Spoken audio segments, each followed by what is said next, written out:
My daughter died, and I found out that her best friends bullied her in secret for over a year. So I made their parents sit with the truth of what their daughters did. My daughter Bree was 16. She liked drawing. She liked baking cookies on Sunday mornings. She liked sitting on the back porch with me after dinner and talking about whatever was on her mind. She was quiet at school but loud at home, and that was fine with me because home was where she felt safe. She used to dot her I's with tiny circles instead of dots. I teased her about it once. She laughed and said it was her style. Bree had 3 friends she'd known since middle school: Ivy, Shay, and Della. They came to our house all the time. They'd sleep over on weekends. They'd eat my food and sit in my living room and laugh so loud the neighbors could hear them. I drove them to the mall. I bought them pizza. I packed extra lunches when they stayed over because Ivy was picky and Shay was allergic to strawberries, and Della liked her sandwiches cut diagonal. I treated every one of them like they were mine because my daughter loved them, and that was enough for me. Bree died in March. I'm not going into how, because that part belongs to me and my family. What I will say is my daughter was in pain for a long time, and I didn't know how deep it went until it was too late. I will carry that for the rest of my life. The funeral was on a Saturday. The church was full, and right in the second row behind our family sat Ivy, Shay, and Della. All 3 of them were crying. Ivy was sobbing so hard her mother had to hold her up. Shay had mascara running down her face. Della sat shaking with her hands over her mouth. They looked destroyed. I looked at them during the service, and I felt grateful my daughter had people who loved her that much. After the funeral, they came to our house for the reception. Ivy hugged me and told me Bree was her favorite person in the world. Shay told me she was going to miss Bree every day for the rest of her life. Della told me they were planning to get matching bracelets with Bree's initials. I hugged all 3 of them. I thanked them. I meant it. 2 weeks after the funeral, I started going through Bree's things. Not to clean them out, just to be near her. I opened her desk drawer looking for colored pencils, and I found a notebook. It wasn't a school notebook. It was a journal. Bree never told me she kept one. I opened it. I read every page. And then I read it again because the first time I couldn't process what I was seeing. Bree wrote about Ivy, Shay, and Della. She didn't write about sleepovers and mall trips. She wrote about what they did to her when no one was watching. She wrote that Ivy told her she was the ugly one in the group, and they only kept her around because they felt sorry for her. She wrote that Shay made fun of her drawings in front of other kids and told people Bree thought she was an artist but had no talent. She wrote that Della told boys at school that Bree was desperate for attention, and nobody should talk to her because she was weird. She wrote about a day in the cafeteria where all 3 of them got up and moved to a different table when she sat down and pretended they didn't know her when she asked what she did wrong. She wrote about a group chat they had without her where they talked about her. She knew because a girl named Raina told her. They called her boring. They called her a follower. They said she dressed like a child. They said they wished she'd stop hanging around them. She wrote about the day Ivy told her to stop coming to their lunch table because it was embarrassing to be seen with her. Then the next weekend, Ivy showed up at my house for a sleepover smiling and eating my pizza like nothing had happened. My daughter wrote all of this in a notebook she hid in a drawer because she didn't think anyone would believe her. She didn't tell me. She didn't tell her teachers. She didn't tell anyone because the girls hurting her were the same girls who showed up at our house pretending to be her best friends. I closed the notebook and sat on Bree's bed for I don't know how long. I didn't cry. The crying part had already burned out of me weeks ago. What I felt was something colder than that, something that moved slow and didn't ask questions. Then I got up and I drove to Ivy's house. Her mother, Meadow, answered the door. I asked to speak with Ivy. Ivy came to the door looking nervous. I asked her if she told my daughter she was only kept around because they felt sorry for her. Ivy's face went white. Meadow asked me what was going on. I told her. I read her 3 lines from the journal right there on the porch. Her daughter's name in Bree's handwriting. I told her daughter sat in the second row at my child's funeral and cried like she lost her best friend, while she was one of the reasons my daughter was in so much pain. Ivy started crying. Meadow started crying. I wasn't crying. I was past crying. I drove to Shay's house next. Same conversation. Her mother Sadie with the same white face. Same tears. Same mother who had no idea her daughter spent a year making a girl she called her best friend feel like a joke. I drove to Della's house after that. Della's mother Chana opened the door and listened to the first 2 sentences and then told me kids are mean sometimes and they didn't mean any real harm. She said it with the same tone you'd use to decline a neighborhood flyer. I told her daughter looked me in my face at a funeral and told me she was going to get a bracelet with my dead daughter's initials. I told her that same daughter told boys at school my child was weird and desperate. I asked her if that sounded like someone who deserved to wear my daughter's name on her body. She didn't answer. She closed the door before I finished the question. I went home. The next morning I called the school. I asked to speak with the principal. I told her I had evidence that 3 students had been bullying my daughter for over a year, and the school needed to know. The principal asked if I could come in. I said I could come in today, but I wasn't coming alone. I wanted every one of those girls' parents in that room with me. I wanted them to sit across from me and hear what their daughters did, together, so none of them could water it down when they got home. She agreed. I spent that night making copies of every journal page.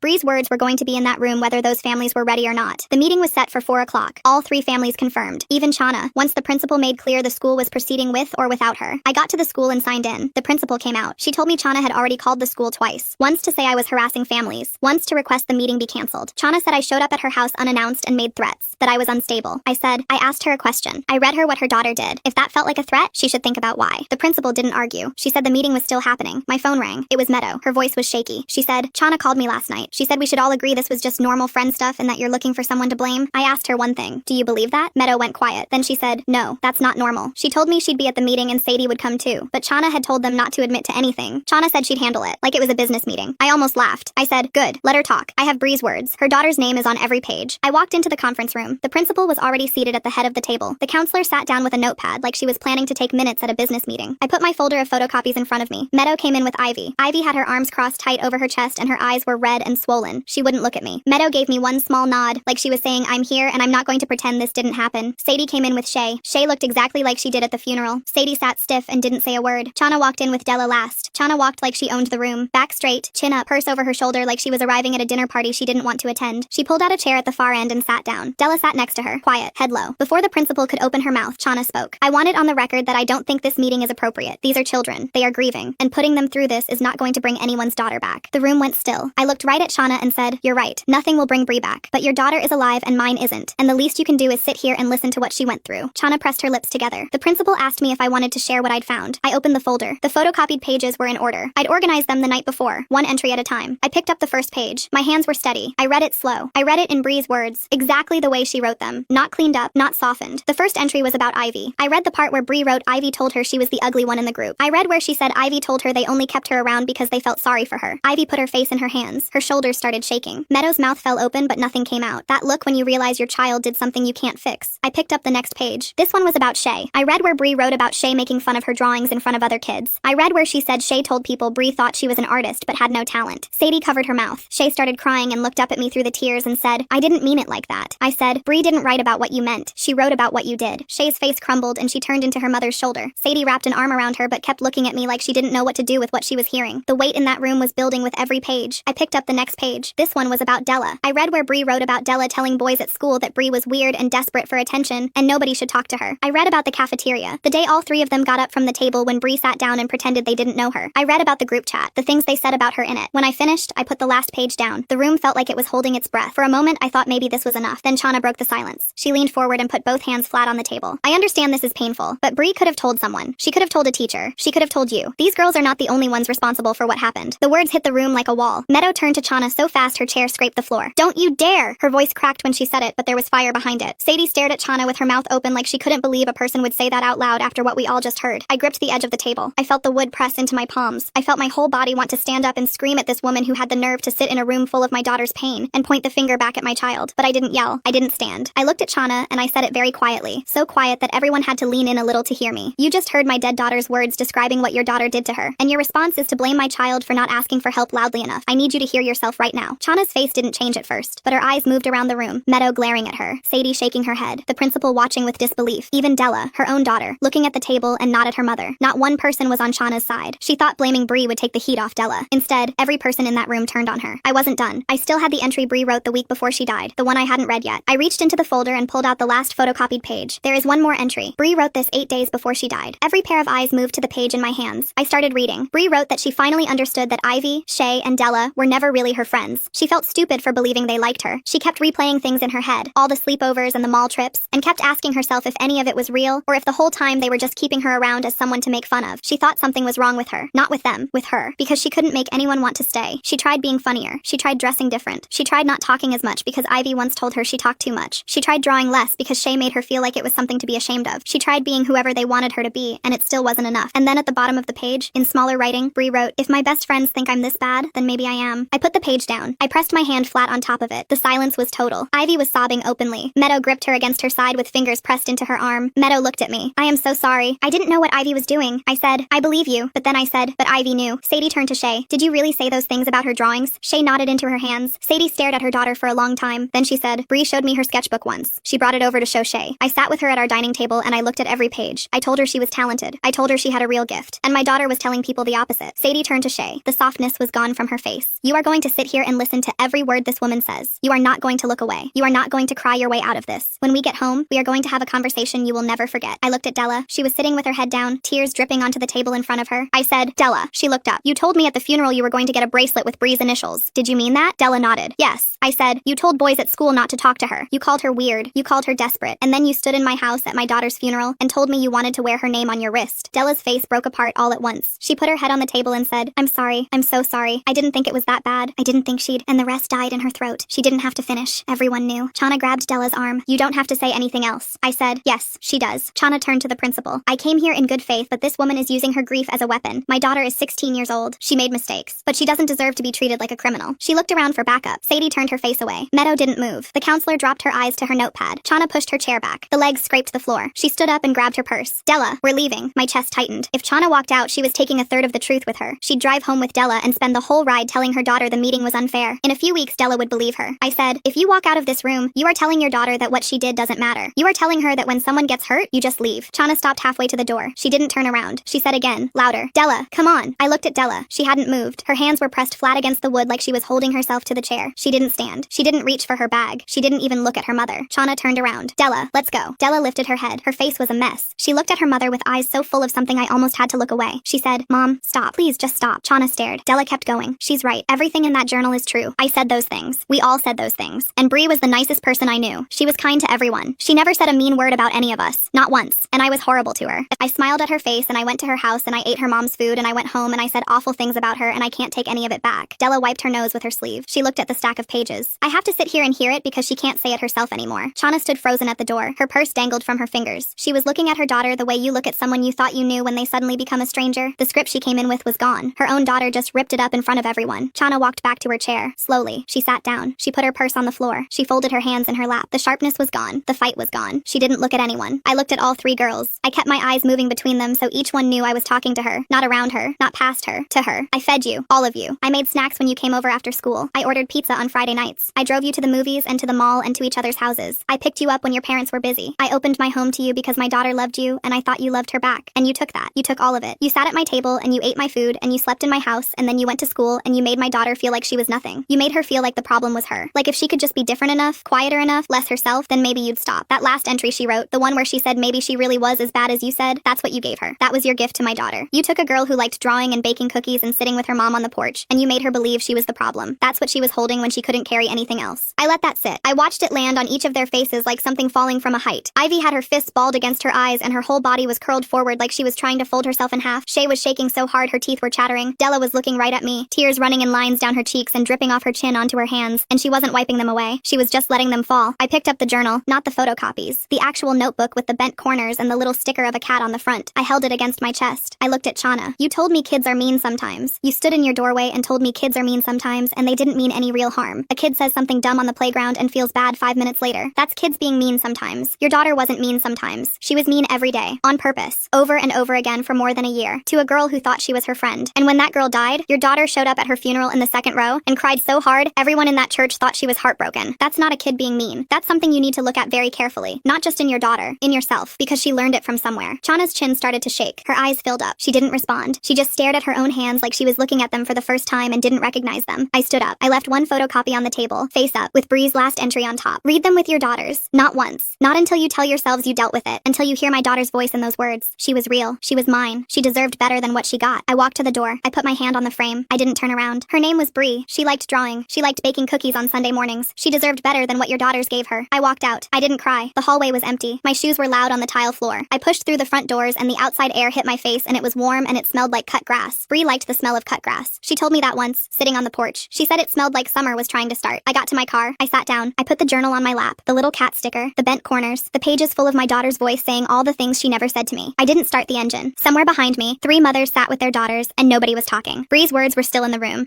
Still doing the things she was never able to do while she was alive. Being heard.